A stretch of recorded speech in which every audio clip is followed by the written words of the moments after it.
Hi, everyone. Welcome back to Podcasters Unleashed. I'm your host, Halo, today from Women Stories Podcast, and I'm so happy to host this episode because it's an interesting episode and scary at the same time. We are going to talk about transhumanism and can it end the humanity? We are picking this topic because we know that the world is experiencing a difficult time right now. No matter where you are in this world, there is a great deal of uncertainty towards the future, and it's important to keep an eye on what's going on so you can see what you can do to protect yourself and protect your loved ones.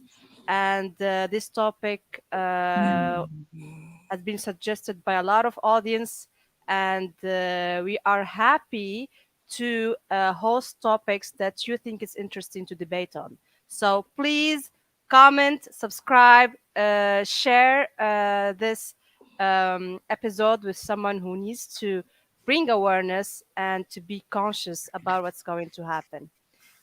Without further ado, I want to um, present my guests, my co-hosts. Sorry, go ahead, Matilda. Hello, everyone. I'm Matilda, host of Coffee with Matilda, A Journey to Self. My podcast is about loving yourself, finding yourself, and coming out of adversity stronger than before. Over to you, Carla. I'm Carla. I'm the host of the Wonder and Wellbeing podcast, which is a podcast all about education and well-being and all the topics in between. Over to you, Victor.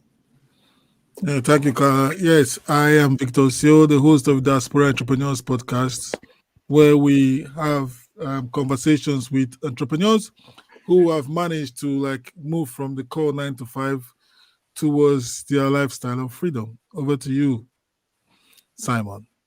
Thank you, Victor. Hi, I'm Simon Rushton. My podcast is Taxi Chronicles.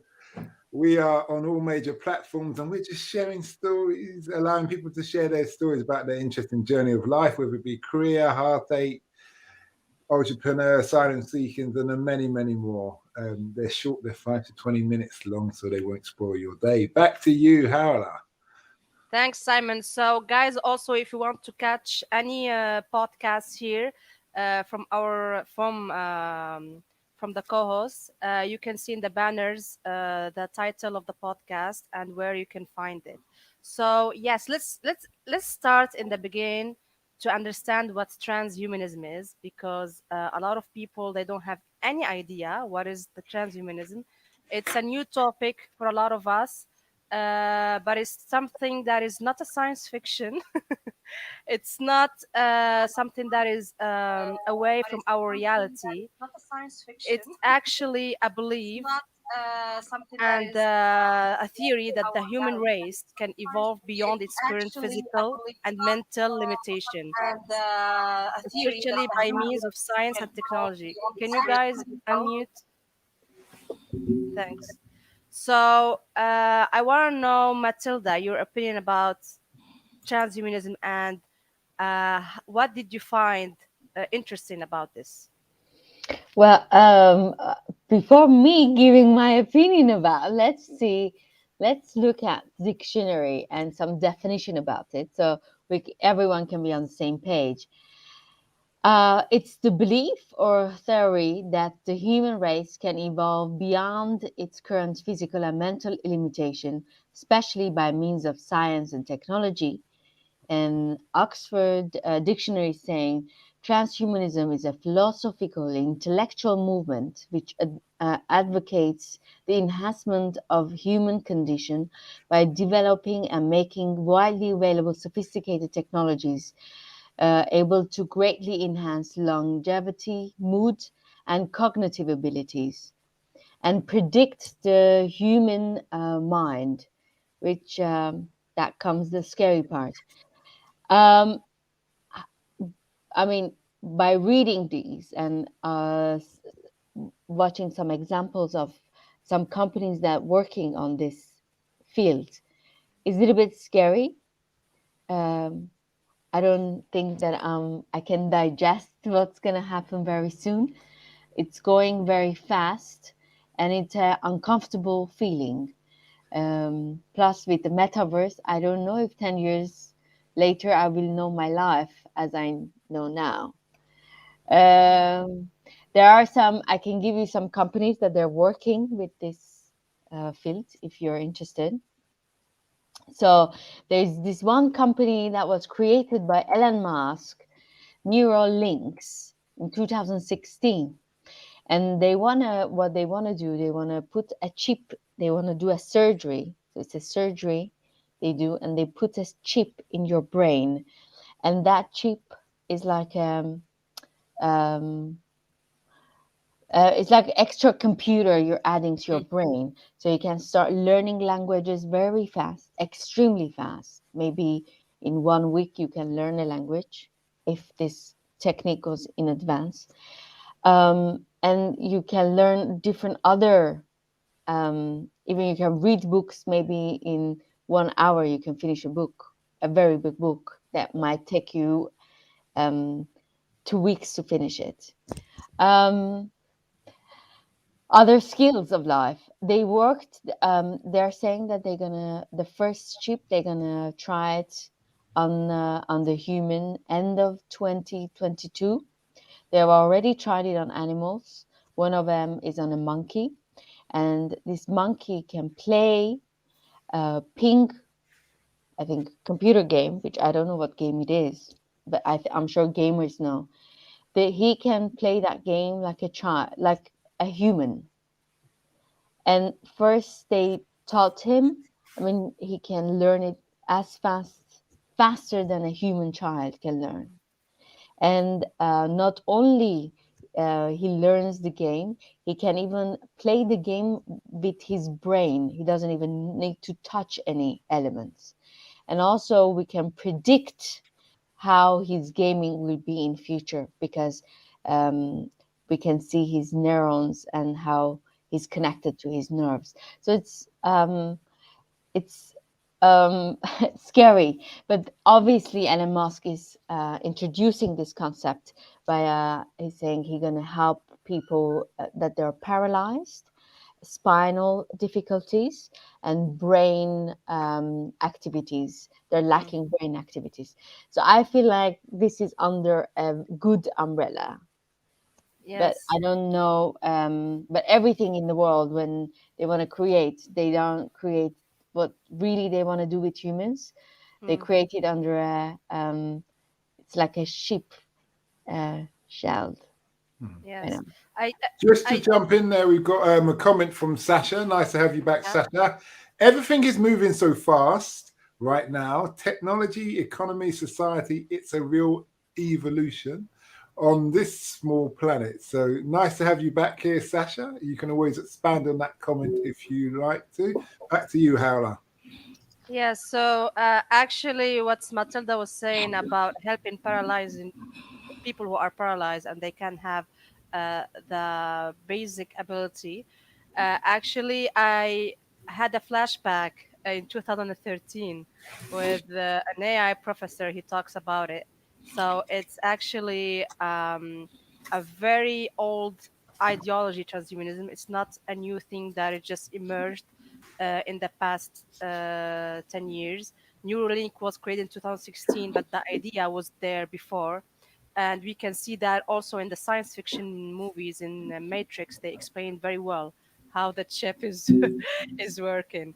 And actually, Elon Musk philosophy, it's if we can't beat the machine, let's join them, let's become one of those machines. So what do you think, guys, about this philosophy?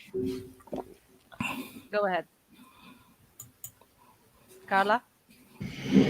Yeah, I find it really interesting. I always listen really carefully to the words, particularly in descriptions. And one of the things I wrote down there was when Matilda was talking, and she said that the idea of transhumanism is to go beyond human capabilities in areas like longevity, mood, cognitive abilities, and predicting the human mind.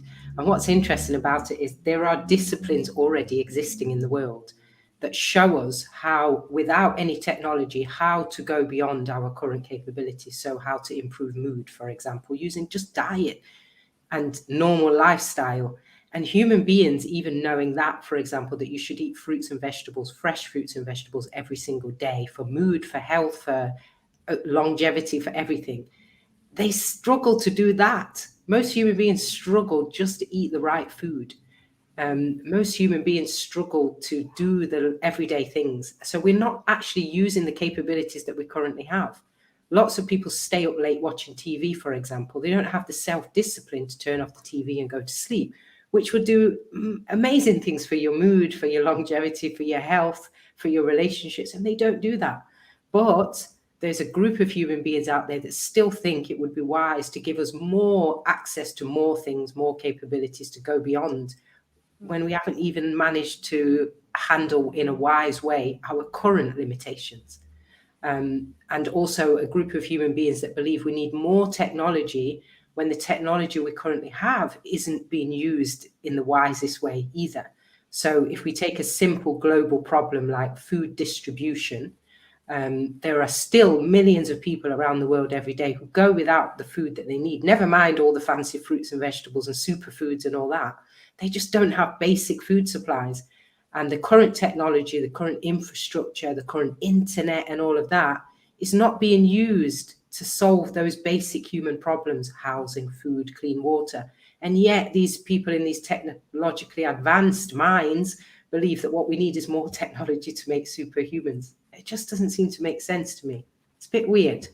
Yes, it's a bit weird, and I think it's a dangerous path to be there because, as you said, we are not exploring our potential in biology right now, and there are a lot of things that is mysterious about us that we don't know, and we can go really far as a human being without these technologies. What do you think, Victor? Do you think it's interesting or a dangerous path?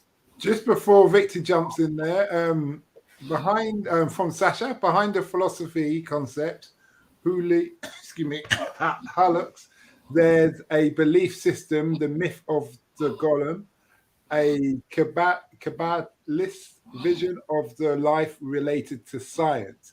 And also we've got George. George is smiling. Nice to have you back here today, George. Back to you, Victor. Yeah. The question is kind of very interesting because there will never be an invention, or what do you call, a new movement that won't have its pros and it won't have its cons. So, fair enough, there will be concerns everywhere. There will be concerns about how it's going to be implemented. More work or more pressure on the human brain, or more pressure on even our way of life. But what I would say is, looking at this concept, because I've been hearing you and Hala, and some other of our guests who've been talking about transhumanism for some time now. I've paid no attention to it. But when we decided to do this topic, okay, I started like looking into this just but I found out that this concept has been with us for a very long time now. So you get, and from looking at it from the surface level, it can be spooky, it can be these weird science stuff, these Terminator 4, 5 coming to like from outer space. But if you know that, if you break it down to human needs, not wants, but human needs, say for accident victims and who want limbs, people that are born blind, who actually wants to see something, and we actually like put this concept into what they actually need, I think it will be great for humanity. Okay. Yeah. Well, I think if the technology is done with good people with good intentions, that is the whole topic, another topic. So we don't know these big firms that are digging Yeah, into this and also, technology. sorry to cut you there, Hannah. Matilda mentioned Elon Musk. Elon Musk is just one of the so many companies out there who are into who started this who started into Yes. neuro who has neuro startups. So Yeah. there are different companies coming up looking into different niches when it comes Mm. to neurotechnology. So he might just be the biggest cat or the biggest fish in the pond, but he's just one of them. Yes. How do you feel about it, Simon? I know that you've been researching a lot about it. So how do you feel about it? Do you think you can be a volunteer and get the microchip? Um, I, I'll talk about the research I've done today. What's a couple of hours of information about transhumanism, and I will confess I didn't have a clue what it meant when we had our meeting last week, Wednesday, deciding on what we're going to talk about. There's people who are doing. There's different groups of people who believe different things when it comes to this, and I'm not talking about the non-believers in biotech and adding chips and sims in there. I'm just talking within the sim world. And so what I found that you've got a terminology called grinders, people who actually want to become part machine. They're quite geeky. They do things like embed an ear in their arm under their skin to show that they're okay. There's another man who attached a bionic arm to his tendons. And so he had 3 arms and he had that on there for a month. Don't ask me how he bathed and everything, but still. And then you've got the people who kind of artists, they don't mind put chips in. So there's a lady who's got in one hand, she's got a sim here for like, what was it, access to a building. Yeah. The other one is to make payments for bank cards, and something was about the equivalent like NFTs or some action. And so she's got 3 sims in her hands. She thinks that's really cool and really trendy. Yeah, and there's there's another group of people. Bear with me because this is like crashing loads of information in a short period of time. But yeah, then there's a third group of people, which are the corporations, the people who are going to use it for weapons of war or controlling of the government and all of those things, whether you want to see it conspiracy theory or not. When you look at it all comes under one umbrella. And the question isn't, are you going to accept, would you be comfortable with this sin? It's more of, what will you do if you're put in a position where that's the only facility of transaction you can use? I would say, based on the research I've done today. And that's borderline conspiracy theory, but I can see there's a company in Sweden which only you have to have the sim in your hand if you want to work for them, and that will give you access to rooms, to computers, to everything. And I think it's a couple of 100 staff or what have you that what they have. There's also people who, there's something called, I don't know if you ever see Star Wars with when they freeze people and they transport them to like the dark side so they can be held accountable. That's called cryogenic. So you've got people who are choosing to be frozen. So in essence, they're dead but alive. So when everything biotech world gets up to speed, they can be brought back to life or defrosted, and they can live on for 1,000 years. And so that is the overall aim, is about living life for at least 1,000 years from some people. Other people think it's really cool, and government do their thing where it comes to government. That's just like a bit of the surface of what I've learned so much. But in answer to your question, would I get it done? I don't see the need. I've been living for 46 years without having a sim in my arm. And I know they've trialed it. They've trialed it on dogs and cats. And that's what they were doing, because for the last 20 years, you've been able to have a chip in your dog or your cat.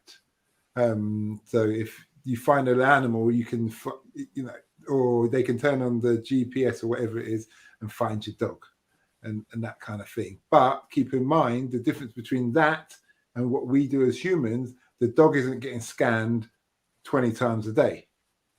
It's just sitting there. So there's some reasons where you could say, well, if you're scanning this item every day, it may have some after effects, cancer or whatever. We do not know. but that's a bit of speculation. But we've tried it in animals, like I said, for 20 years. We don't know what's going to happen in humans, but on my part, I don't need it. Yeah. I just don't need it. Yes. I just want to invite the audience to comment. How do you feel about being microchipped? Okay, Please tell us what your views are. Yes. we've got a comment. I won't. I assume Okay. that You can person's Russian. pronounce. Yeah. Unless anyone speak Russian, or is that one of your people, Matilda? No. Okay. No. It is. You want to translate that? All right, Sasha, they will use the chip for health reasons and you have no choice. That is, thank you, Sasha, for reminding me. Most of this biotech transhumanism is all done in the name of medical research. And that's where they push it forward. Oh, we need to help the people. So if you see about Elon Musk, when he speaks about it, he speaks about if someone's suffered from a car crash or they get an Alzheimer's or what have you, then we can help them. That's how it starts.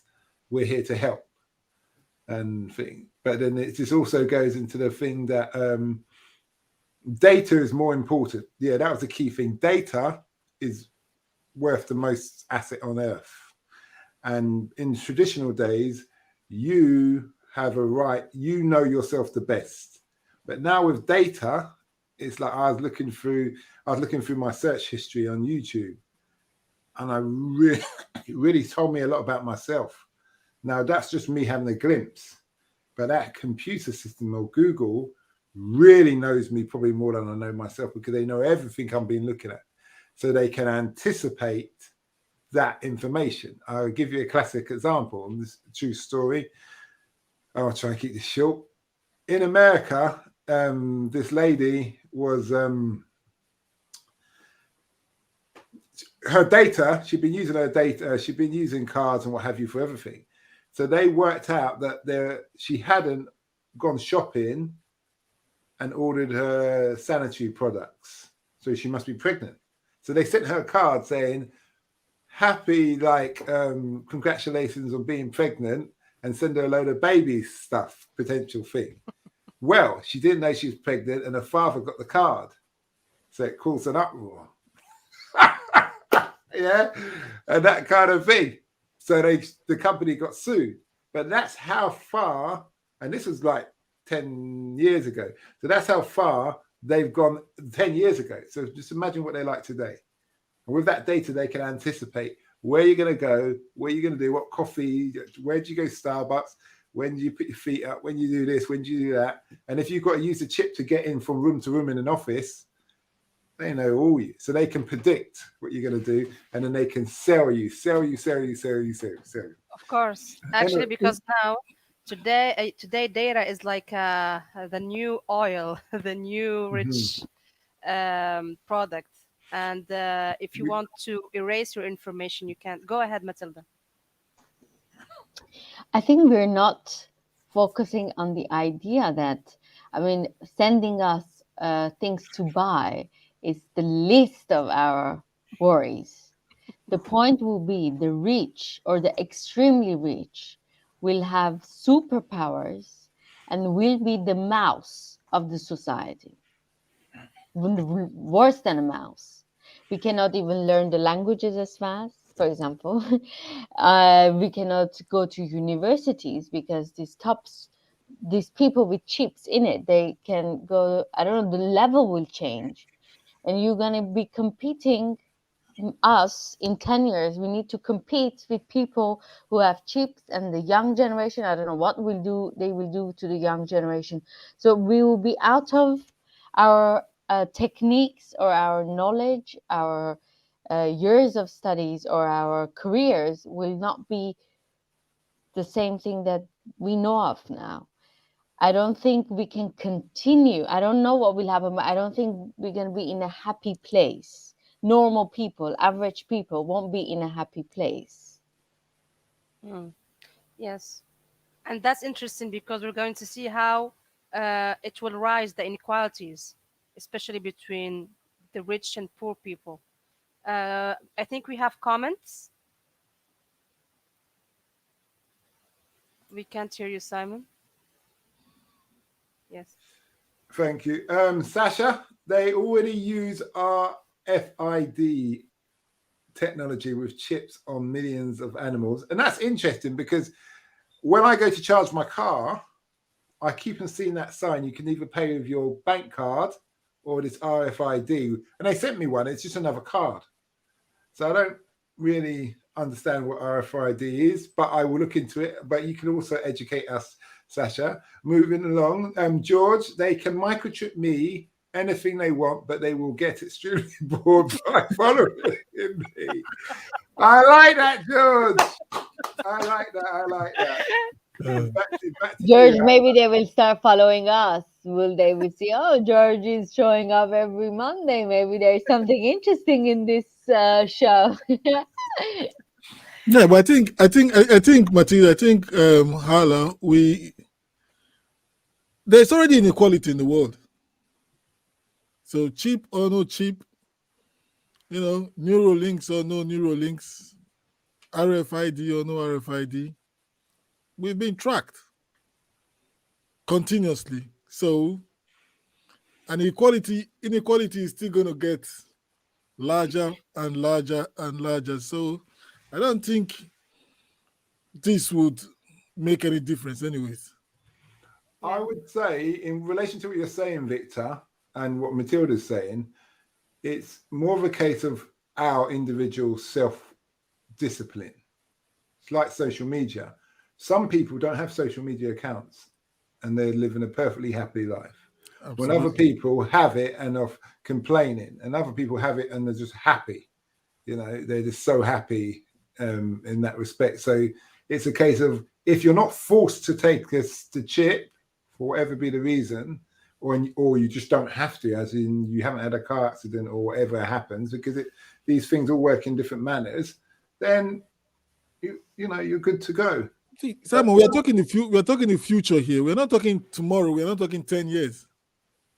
And no, you know what, Peter, the funny thing is, you say that, but if you think about what the news is reporting lately, I can only speak about England, where they're talking about how they're putting a heart in, and pig's heart in a man. Yeah, that's not just biological. They're having to put chips in there. It's just like a pacemaker to keep that heart working at the pace of a human being. Are you saying pacemaker? Are you saying the pacemaker is bad? No, No, it's saving lives. I didn't say. I'm not saying that. That is part of the whole Agreed. thing. I agree with you. But what I'm saying is, you're saying it's not today, it's not tomorrow, it's 10 years. And I'm saying it's a lot closer than you realize when you do the research. And a lot of it is already there. Do you understand? And Elon Musk has gone on record time and time again. He's saying, listen, we are already part robot bio, because we all religiously carry our phones with us. And our phones are an extension of what we do. If you don't have your phone, a lot of people feel naked or panic. People will risk job interviews to go back and get their phones. They do all manner of things. People get run over in the name of looking at your phone. Yeah. Yes. So, guys, let's get back to the question because it's related in what you're saying. And I want also the audience to answer this question. How much of yourself you are going to give away to technology? We are already giving a lot of data to a lot of companies online that we don't know, and they have our phone numbers, they have everything. And in the near future, how do you think you are going to protect yourself? Do you know any measures, anything that could help? Well, comments? Anyone? Well, No. George says, as anyone, I will give away as much as long as I can keep a good life. And that, especially with the COVID situation, not diverting, shows what some people are willing. They're like, well, as long as my life is comfortable, then I'll do what you ask me to. And this is where Carla's words comes in. The ultimate values comes in. So, and Sasha said it means radio frequency identification to collect data and identify and track. But that to me, Sasha, it's very interesting. Thanks for that. But that's no difference from your bank card. To me, Simon, your bank card, RFID is like it's like a nano chip, just very small, smaller than a grain of sand. So it's very, very small, contains it is kind of mundane, it's self-charging, so it doesn't run on anything. So it's self-charging, it just sends data out Oh, like so that. so me carrying that card, that company can see where I am all the time. Not really. When it comes in contact with a receiving Machine. with the receiver, it says it's just like when you tap maybe your Oyster card Yeah, yeah. or contactless bank card. So that's why some wallets now are having these RFID blockers. Mhm. Mm. So when Okay. you put your bank card or this kind of stuff in your card, it blocks because some dodgy guys go about now with these Yeah. receivers, and they get close to you just tap in the amount on the receiver, and they go close to your purse or your wallet and try to like digitally swipe maybe Yeah, I 40, know. 50 quid of you. I've got one of those metal. It's like a metal wallet. Yeah. Yeah, where the cards slide in. I've got one of those. It's quite useful. So George said it's boring to track millions of people. It's impractical. If you've got a computer that can do it all, it's probably not boring. When you get the data and you're making millions, if not billions, it's certainly not boring. Sasha says Elon Musk said it was 1 year from a success with this technology, but we know Elon Musk have always problems with calendars. Then we go back to George here. Are they going to monitor our routines? How many cups of milk I drink? I take it. They are And then we going to got Mike. actually sorry to interrupt, Simon. We can read the comments, the rest of the comments later. But I think they're going to monitor globally what's happening. And if something that they don't like, they don't see someone is doing something uh, that is not in line with their vision, they can just cut them off and deactivate their microchip, and they are no longer here. So, well, I think that is going to be the vision in the near future, and I hope that I will be mistaken. So, Carla, what do you think about this whole concept, um, and also especially with our values as a human being, how we could align that with our values, and I don't know how we could even make it understandable to kids about what's going to happen. Well, I think there's always, I mean, when you're looking forward to the future, you've got to do it with a balance. All the time, you've got to be balanced. So you have to think about the what ifs, but you can't get carried away with the what ifs. You have to focus on the what now more than the what if. And when you're dealing with kids, you have to address these things as and when they're arising in the society. So I can't, for example, as a parent, I can't prepare my child for the world in 10 years' time because I don't really know what it's going to look like. I can speculate. But what I can do is I can instill certain values in my child. I can talk about principles. Principles are always more important than the actual technicalities. So, for example, with COVID, we've seen all around the world lots of confusing information, changing of the rules. Here in the UK, they change the rules every week. It's very difficult to keep up with the actual rules. And actually, when you read what they expect you to do as well, it doesn't make sense. So what do? Is you have to look at the principle. What's the principle? The principle really is when you're sick, show respect and kindness and love to your fellow human being and try not to spread it to them unnecessarily. That's the basic principle. And then on top of that, maybe you've got the principle of take care of your health. And other things like nurture your relationships, make sure that you look out for the people that you say you care about. Those are the principles really that come out of the COVID situation. And I suppose it's going to be the same with all things that develop unexpectedly over the next 10 years or however many years. It's what principles really matter. Where do we draw the line and how do we navigate the changes that happen in society? Because it's not new, changes in society, gaps between the rich and the poor, crazy rich people who come up with weird ideas. None of this is new. It's always been here, and people have always had to navigate around it. And I think as a parent, that's what I try and do. I try and teach my child the principles and values to navigate things. So would you just go, and we do these kinds of exercises with kids in schools, for example. We say, would you just take a chip just for fun? And then we get the kids to discuss. Who would, who wouldn't? What do you think would happen if you did? What do you think would happen if you didn't? What might happen? And we go through these kind of exercises to engage critical thinking. And I think that's really important for us as adults to have those skills, which is what we're doing here, isn't it, as podcasters? But then also teach that to children, teach them to discuss, to look at pros and cons, and to take themselves out of scenarios and look at things from a non-emotional point of view. Because we mentioned a couple of times earlier in different ways about how when a new technology is marketed to the public, it's usually, or a new radical change is marketed to the public, it's usually done under some kind of emotional umbrella or some kind of guise that, oh guys, look at all this suffering that's happening in the world. Wouldn't you like this to be gone away? Of course we all would. So here we've got a solution for you. And it's an age-old marketing technique that, again, if we reveal that to children, that this is an actual technique, it helps them to be able to be critical thinkers and say, well, I can see how it would be useful for, say, a person that may be paralyzed. However, I can't see how it would be useful for me to have it, you know, and that ability to decide things for yourself based on the information and your own needs and your own ethics and values is a life skill. Really important to teach that to kids. But before you can teach it to kids, you have to have it yourself. And that way you can model it as well. You can say, well, that's not for me, but I can understand why another person might want to do that. And also take time to step back. It's never good to be the first. Take time, kind of step back, have a look at what's going on, who's taking it, what they're using it for. And that can also give you information to say, well, should I be involved in this or not? Or should my child be involved in this or not? A bit like what we're having to do now with the COVID, with passports, with vaccinations, with all of this kind of stuff. You have to use a bit of wisdom, don't you, as well? What do you think about that, Matilda? If you are going to have kids in the near future?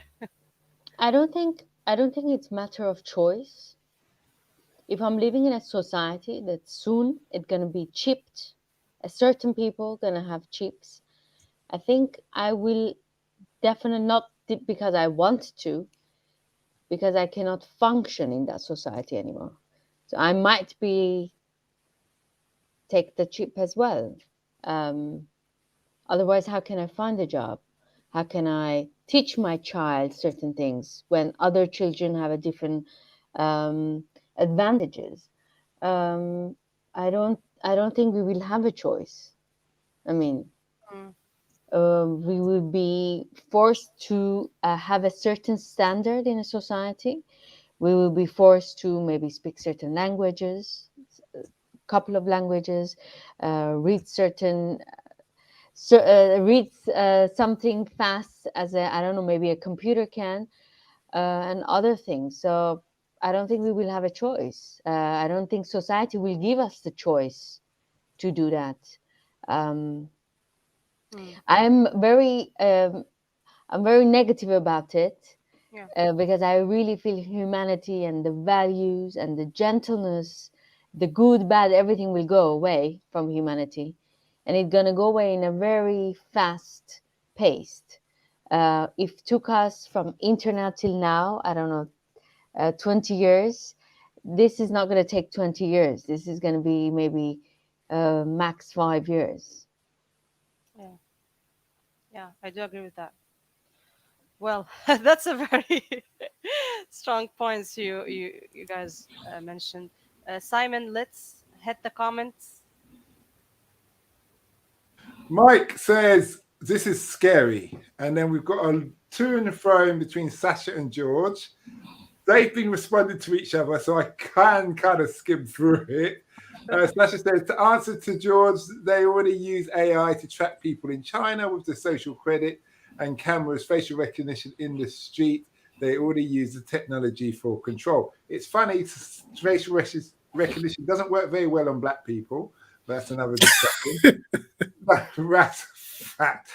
George responds, China has been an authoritarian regime for decades, Sasha. It is why it is easier for them to track the populations, but in other places that is going to be harder to accomplish due to the political differences that are internal of their countries. And then it goes on. Then Mike jumps back in. We cannot stop it. It's going to happen. Life will not be the same as we know it. as now, sorry. Then back to Sasha. Power is control. People are watching programs on TV. They believe on banking control against terrorism or past COVID. Humans are sensitive and emotional. It's really easy to control them with fear control. Control is power. I agree with you on that, Sasha, but not all people. Then we go back to George hits him back with, I hardly watch TV anymore. I used to be glued to it. I studied the media for years, but I can't stand to watch it except from live non-sports events. Then George comes in, but I agree with you, Sasha. Yet it is difficult for governments to control populations. And then Hustle, nice to have you back. Choice is still an illusion on mainstream push. I wouldn't dispute that. And then a final one from Sasha. Do you know the difference between USA and Russia? Hollywood to have the American dream. You need people asleep. This is the human comedy. Okay, so he's going down another rabbit hole. I'll pass it back to you. Thank you, Simon, for these wonderful comments. I think everyone here is skeptical about what is going to happen with this new technology. And thank you, Mike, George, Sasha. We have Nelson too with a question. Um, Quick question, and this my is can't read. Been covered. Will transhumanism empower people? Does anyone understand what Nelson's saying? Yeah, I think he's saying there it might have been covered. I think it's just a typo there. Will transhumanism empower people? I don't think that's a simple answer. I think it depends on how it's used. That's like saying, did the technology empower people? The technology we had in the past empower people? Did the internet empower people? Did the mobile phone empower people? Yes and no. It depends on the people. It depends on how the people used it. It depended on who was controlling it. We can see what we've had going on over the last couple of years, where the massive controls that we've seen in certain branches of the media has been empowering for some people, but disempowering for others. And I think that's going to be the same with these new technologies and the transhumanism and all of that. It will empower certain groups of people who have access to it, and disempower others. But also sometimes when people create things that they think will empower them, it turns around and bites them on the bum. That's the whole concept of the Frankenstein, isn't it? The Frankenstein idea, where you create something that you think is going to serve you, but actually it ends up being your undoing. And I think sometimes we have to avoid being frightened. I think fear, it was mentioned earlier that fear is a power that's used to control people. Ultimately, the biggest fear human beings have is of their own deaths, it's of their own end. And there's no point fearing it because it's an actual reality. It's a guaranteed thing, so you don't actually have to fear it. But by holding that over people, it allows certain other groups of people to be superpowered at your disadvantage. When that fear goes away, they no longer hold that power over you, do they? So I think people have to think very carefully about, how they become empowered and disempowered, and how to take back any power that's been taken from them. And fear of death is one of them. It's a pointless fear, actually. And just to add on that, for what Carla's saying, if you look at fear and the media, the way our media in England and probably more of the Western world gets the public to be scared, doesn't really affect the poorer countries of the world, because they're more practical. Is it stopping me from eating? Is it causing me sickness? No. Well, I'm getting on with things. But obviously, as we know, for instance, on the London side of things in England, just some speculation, people want to stay indoors, want to run away, and all these kind of things. Back Yes, to you, Hala. I got the point because in the busy cities like New York, Paris, London, people are there for jobs and for the facilities that they have. So once the facilities are gone, and you need a microchip to enter to these kind of areas, how are you gonna live in those kind of areas? So And now we see a lot of people are working remotely and going outside these places, so they can have more freedom. And that's what it happened. There is a total change of immigration now. Yeah, and that's interesting because you always have the freedom to move. A lot of the time, people forget that they have the freedom to leave a society and go to another. But what they don't want is to lose certain privileges. And sometimes that, again, is a human nature problem. Someone mentioned in the comments earlier about how China already has this rigid control system and how they can get away with it because it's just something that people have come to accept.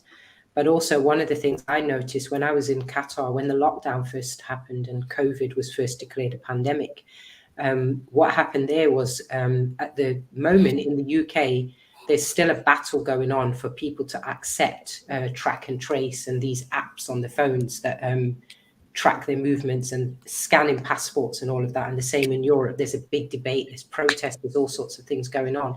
But funnily enough, there's an application on the phone, a mobile application that was implemented in Qatar within weeks of the global lockdown. Literally by the end of March, April, everybody had this app on their phone. You couldn't enter the mall, you couldn't go anywhere in public when it was the lockdown without showing this app on your phone. And it just happened just like that. And you had a few people who was, screenshotting and doing all sorts of tricks to try and get away with it. But the majority of people just put the app on their phone and just got on with it. Because of the nature of the society, there is no concept in their country of you are a free citizen, you do whatever you want. It's socialist. You do what's for the common good. And if you can't get in the mall without this app, and without your mobile phone and without being scanned, then you just don't come in. That's it. Or you come up with a creative way to avoid it. But the ease with which it was implemented, with no protest, no fuss, no nothing. You had one or two people that would argue at the door, but the vast majority of people just went with it.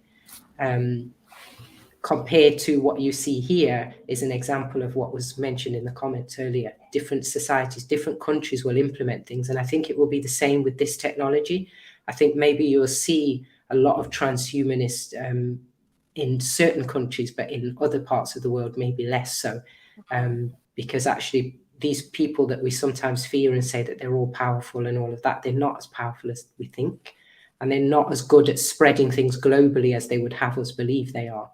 There are lots of places in the world where it just won't be acceptable or accessible or even affordable. That's another thing. There's an issue of scalability with these technologies. They're incredibly expensive. Simon mentioned earlier about the freezing of bodies and all that. That's for the rich because it's one what do they call it, chamber or whatever for freezing a body is very expensive and it takes up a lot of space. So I don't think we're going to be seeing en masse adoption of this technology. Because of the cost of it as well and the scalability and the practicalities of implementing it globally, it just doesn't work. Yeah, I do agree with that. And I hope we won't have like a difference between first citizen and second citizen. We're gonna be the second Well, we have class. that. We have that. Are you vaccinated or not vaccinated? You over there, the unvaccinated and things like that. We have it already, Hannah. What do you think, Matilda? Well, I want to remind people that we are talking when a new technology comes, usually the young people are the one that implement that in their daily life. So it's like phone. I'm sure my grandma is not taking, she doesn't care if her phone is around. She doesn't even remember she has a phone, but I cannot do anything without my phone.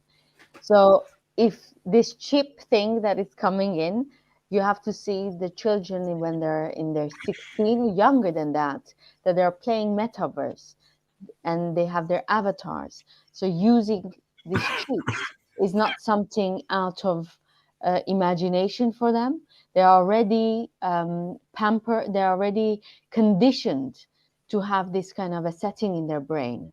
And they're excited to be superhumans. I never even played any games, so for me, I cannot even imagine having that. And I grew up for a long time with the different morals and values in life. But young generation don't have those morals and values still because they don't even know who they are. So implementing a certain technology in their daily life won't be something taboo or oh my God, I'm not used to this. They can bounce back very fast.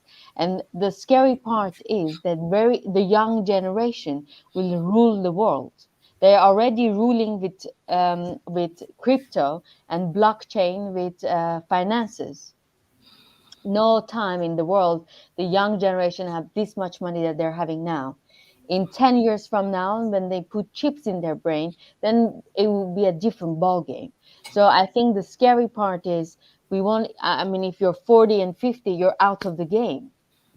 You don't, your skills don't add up to the world. You don't have the money and you don't have the brain power to function in the society. I think we're in a very scary time and people are not realizing it. Yeah, I This is think very deep, and I think Matilda. regarding of the age, most of us here are like in that age that you mentioned. But Yeah, also, it's important Matilda. to remember Okay. when they were making the iPad and they were making the Kindle, and they said that in 10 years, 20 years, 30 years, there would be no paper and there'd be no books.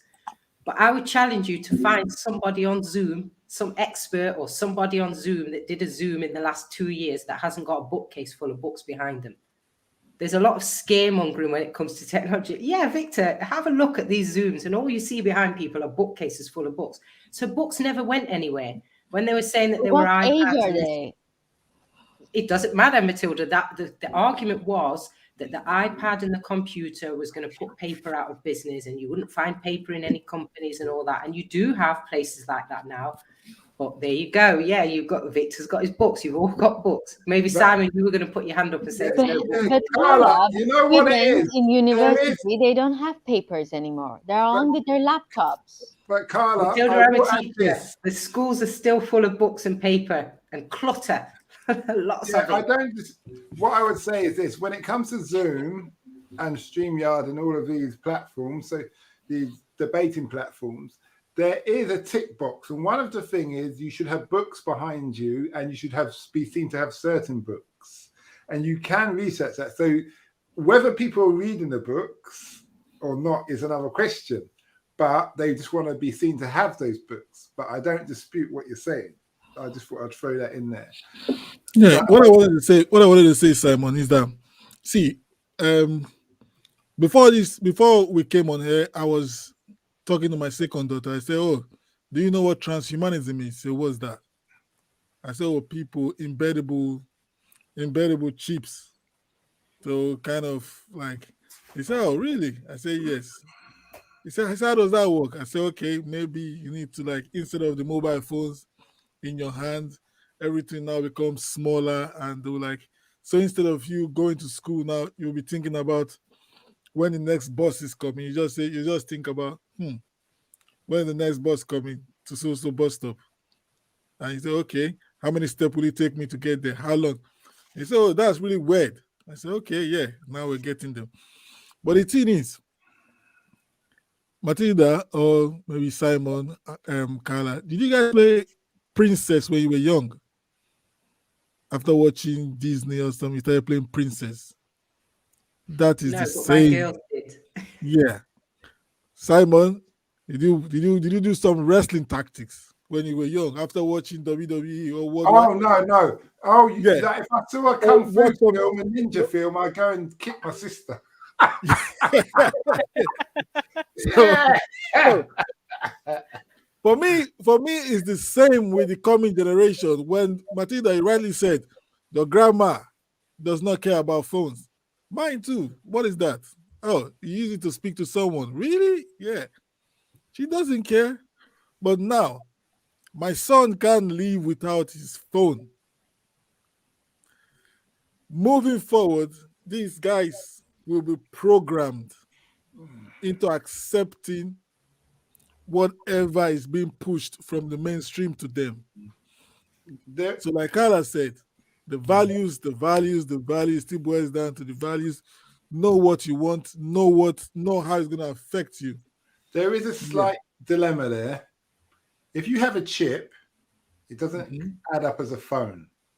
It adds up as a bank card or a door because people like to watch things on their phones, social media, interact, and all of those things. So even if you have a chip in your hand, you're going to still need a phone unless you do this thing that I saw them talking about with the Neuralink, where they tap something into your neurological system, that if I'm talking to, let's say, somebody, a female on the metaverse, for instance, and we're going on a date, I can actually feel what it's like to touch her, even though I'm not there, which would be interesting. But I'm not putting a chip in my head to feel that. Oh, stick to Tinder. Yeah.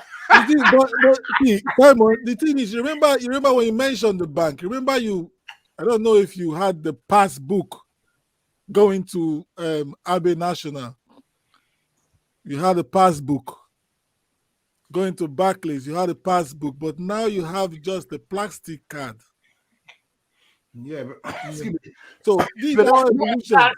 that's not attached to me. That's what I'm saying. If I have a cousin, he's fell off a 30-foot ladder.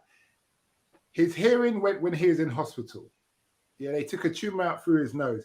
So what they did, they got 4 or 8 bolts, bolted it into his head, yeah, and they opened up his side of his ear things. You can open up there, get to the eardrum through this bit here, and they like 50 little really small fiber optic wires to his whatever is in his ear.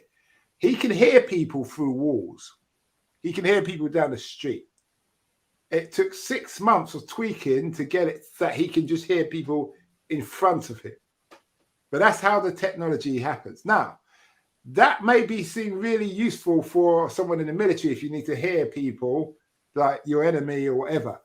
But I don't want to go through, 1, someone cut me open for that, and 2, yeah, I just don't see it worth it, because that's 6 months. You think your cousin had a choice? No, but that's the difference, because this is what we're talking about. In the name of medical, helping people in society, like he had an accident, that's understand. He's got no choice. If he wants to hear, he knows what hearing's like. He has to go through that. But for me as a normal person, functional, touch wood, God willing, I don't need any of that. If I can't hear the missus next door or the kids, I'm okay.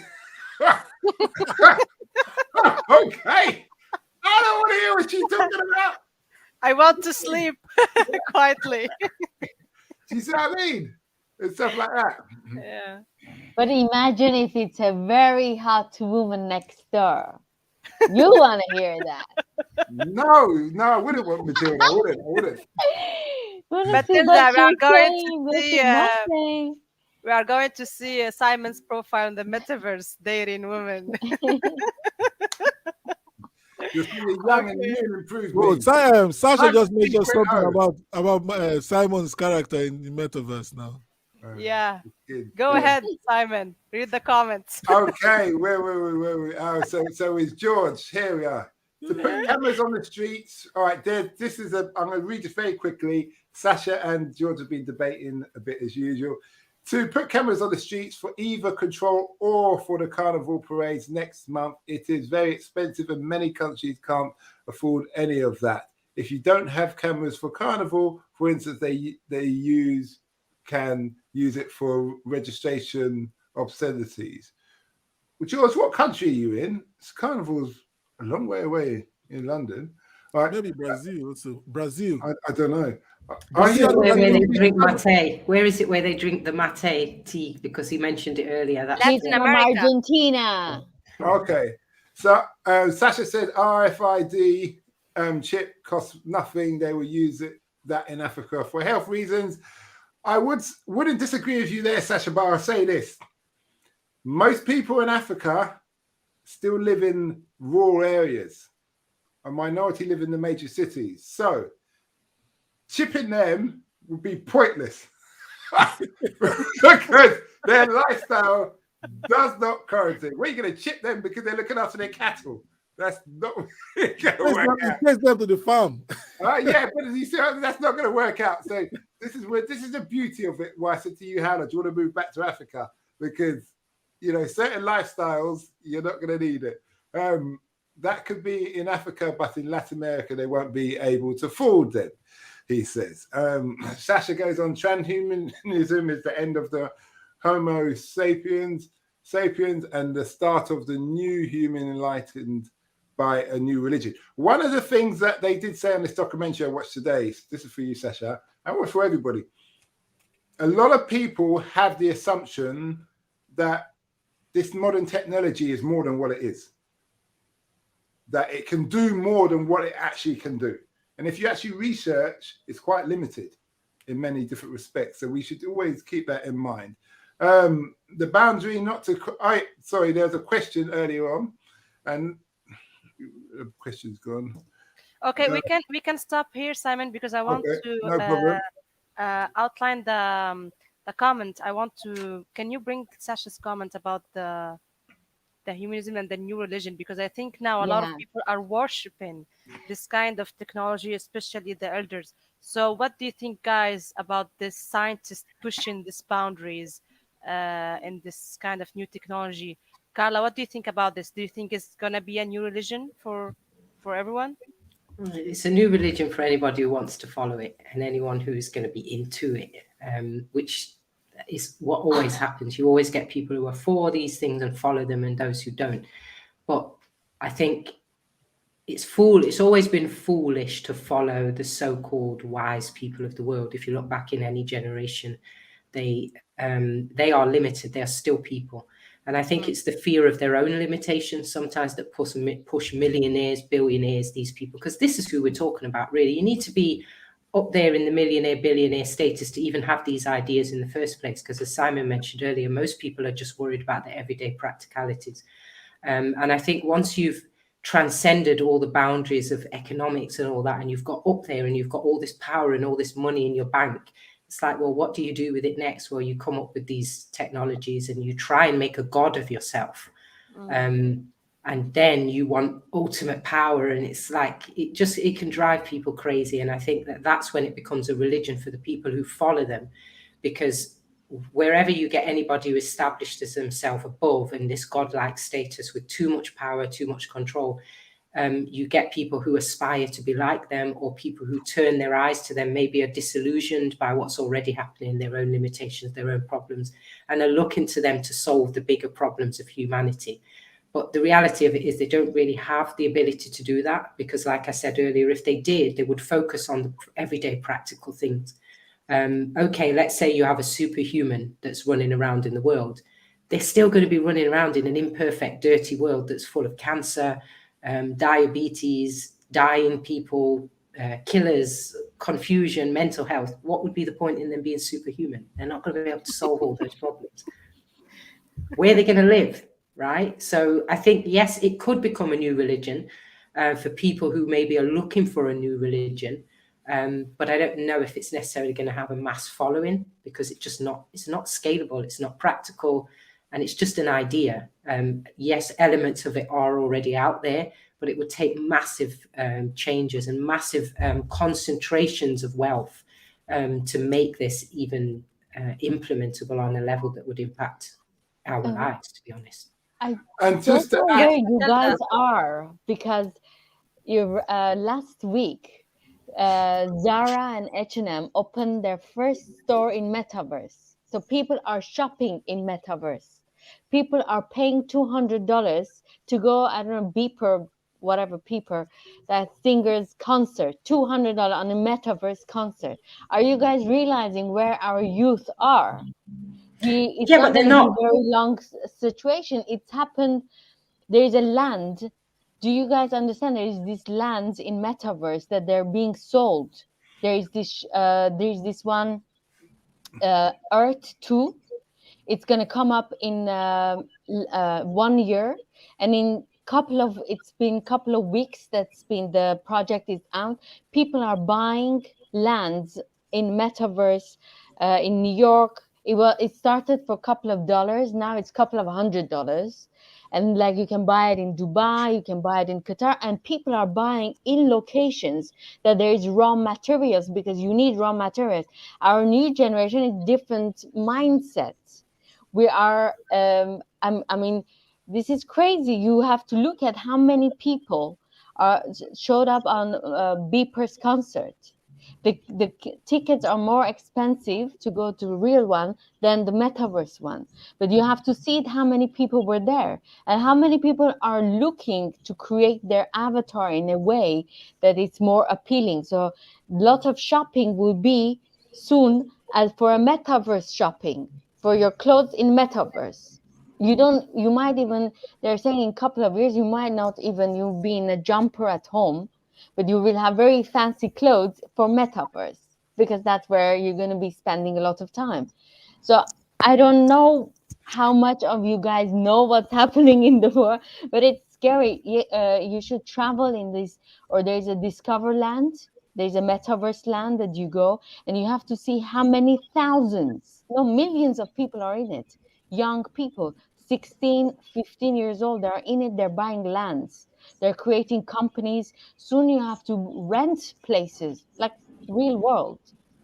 They Yeah. have restaurants. You go to a restaurant, there's this chef that opened his first restaurant in metaverse, and people are paying. This is dollars, paying to go to a restaurant. You're not really eating, obviously, but in the metaverse, you're eating. So people are going. There's a Salt Bay. He opened his first restaurant in metaverse, and you have to see how many thousands of people are making. He made, and he made a comment that he made more money that night in metaverse restaurant than his real restaurant. Do you guys understand the crazy part here? Let's focus on the Neuralink and the microchip part, because metaverse is a whole different topic with whole different But pros and that's the really yes, one of the reasons that gonna link but it's why people interlinked. will use Yeah, it, you know. yeah. We have comments. I think George, he was talking about metaverse too. Simon. Yeah. All right. First of all, George says, I'm in the United States. Then he goes on to say, yes, I'm in Argentina. And then, well, the metaverse. We can now have the metaverse, virtual realities, etc., but they don't replace feeding, resting time, or actual environment. We must not forget these things. Then he goes on finally to say, we can eat on. How can we eat on the metaverse? But I believe we can't, as Matilda just pointed it out. Yes, actually, I think in Japan they have created something like a phone, like where you can lick it, so you can feel the different flavors when you are virtually. So But yeah, see, this is why I said it's all down to you and your values and your ethics, because that's when somebody's turned you into an absolute idiot and you've allowed them to turn you into one. I'm sorry. No, there has to be a limit. There have to be a limit to your own sense and Licking how your far. screen. No, that's very unhygienic.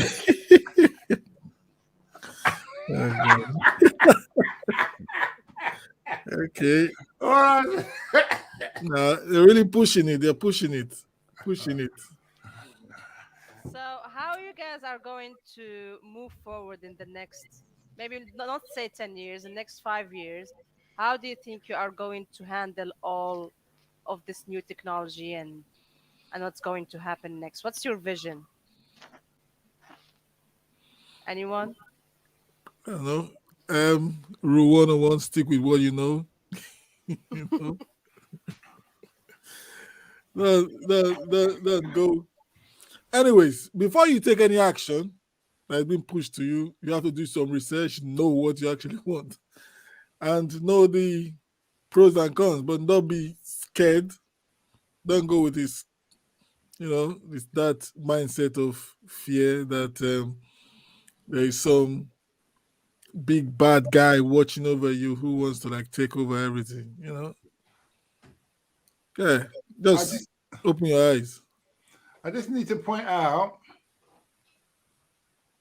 that What's going on, Simon? there's some things going around me, some like star things. Whoa, are you being Can't you see? tracked? Yeah, I don't know. No, it's something weird. It just keeps going. They are coming to you, Simon. The Pentagon, NASA said the other day that they've they admitting that they've got some aircrafts that are not of this planet. Do you understand that? They've got aircrafts that are not of this planet. This is what NASA confessed. So that means there's aliens. So I'm going to leave you with that because you can put that in your metaverse pipe and smoke it and see what comes up, along with the stars that are flying around my head. I don't know what's going on. But something's going on. I keep seeing these things. It's really weird. Yeah. But think about that. So all Okay. this metaverse, all this push to get people chipped and all that stuff. And then someone said, by the way, we got some spaceships from outer space that aren't ours and weren't made here.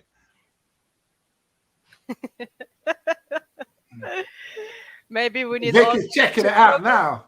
Maybe we need to book just one ticket to a place. Africa, here we come. Yeah, that's what I was going to say. It's all about Africa, man. Let's go back to basics. Yes. Any last word, guys, before we end the show? And any last comments from the audience? Please hit us with the. We got the last one. Excuse me, George. I think that we would deal with anything new, any new thing with the limited resources that we have.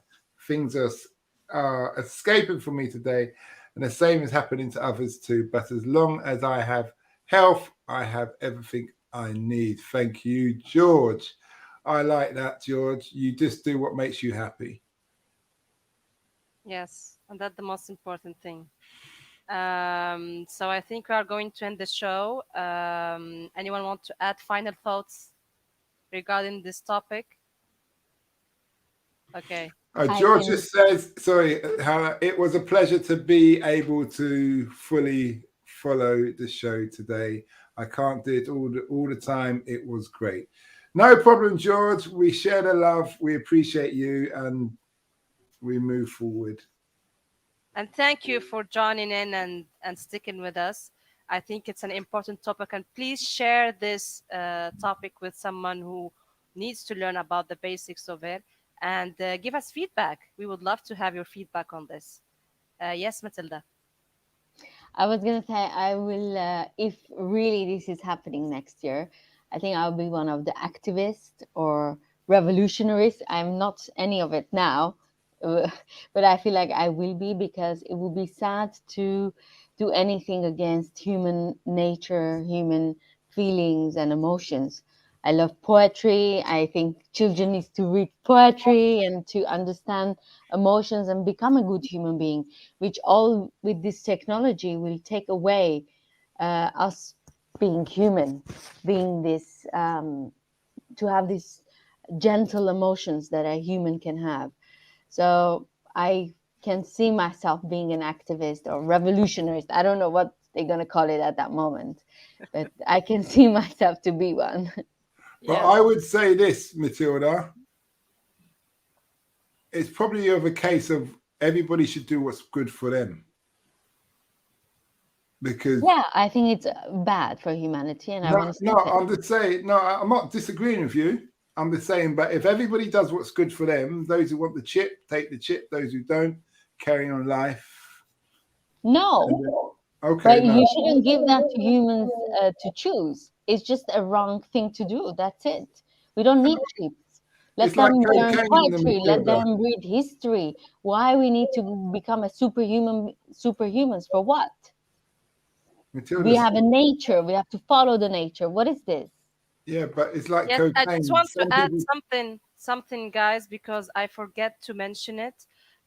Because I mean, the way that we function and our biology is very mysterious, and uh, in our neurons, we have something called mirror neurons, and they are thought to support observational learning and promote imitation. So they are very strong neurons that if people discover it and discover their potential behind this neuron, they can do a lot of things in our actual body. We are not limited. We have a lot of potential. We just need to know who we are, our values, and how we can discover our potentials more, rather than going and being backed up with the machine and numb ourselves with machines. I just would like to thank everyone here who participated in this show today. George, Hustle Freak, Sasha, who else? Mike, and the other persons who are watching the show right now. Please subscribe, share, and help us to support the show so we can move forward with this show.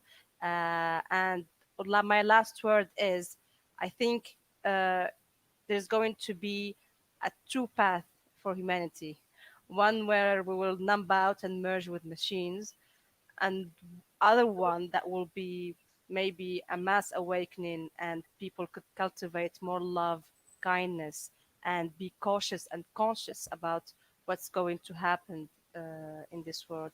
And I think the other path is more interesting, that we need to be more connected and more aware and more caring for the environment. So thank you so much for tuning in. I'm Howla from Women Stories Podcast. Please, guys, present your podcast. Yes. So I'm Victor, Osio. You can find my podcast, the Diaspora Entrepreneurs Podcast, on any platform, all podcasting platforms from um, Spotify, Apple iTunes, Google Podcast, and all your major platforms. Also on YouTube, Diaspora Entrepreneurs Podcast. Over to you, Carla. My podcast is the Wonder and Wellbeing Podcast, which is a podcast for parents and educators all about education and well-being. And it's currently on a break, but watch this space. Over to you, Matilda. And my podcast is Coffee with Matilda Journey to Self. It's in all the podcast platforms and YouTube and Facebook. And yeah, that's about it. To you, Simon. Hi, before I introduce myself again, just to let you know, Nelson would have been here, but he's not here today. His podcast is in Investing in America, and of course, it's on all platforms.